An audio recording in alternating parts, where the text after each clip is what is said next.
Video பார்க்க போறோம்னா எப்படி ஸ்டிக்கர்ஸ் மேக் பண்றது. இப்போ வீடியோக்குள்ள போயிடலாம். ஃபர்ஸ்ட் நம்ம வந்து இந்த மாதிரி ஹாப்பி ஸ்டிக்கர் நானே சர்க்கிள் பண்ணி இந்த மாதிரி பண்ணிட்டேன். இந்த மாதிரி நான் 2 பண்ணியிருக்கேன். 2த்தையும் இப்போ வந்து நான் ஒரு பட்டர் பேப்பர் எடுத்துக்கலாம். நான் A4 ஷீட் வச்சு தான் இது பண்ணியிருக்கேன். இப்போ பட்டர் பேப்பர் எடுத்துட்டு நம்ம இப்போ பட்டர் பேப்பர் இல்லைனா நம்ம A4 ஷீட்டில் வந்து டேப் ஒட்டிக்கிட்டாலும் அது வந்து பண்ணிக்கலாம். அதுக்கப்புறமா நம்ம வந்து லேபிள்ஸ் கொண்டு பின்னாடி பக்கம் அது கூட யூஸ் பண்ணிக்கலாம். இப்போ வந்து நான் வந்து இதை அடிக்கிட்டு டேப் ஒட்டிக்கிறேன்.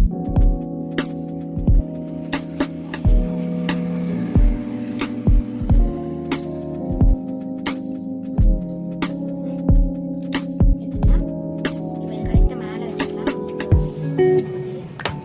வச்சுட்டு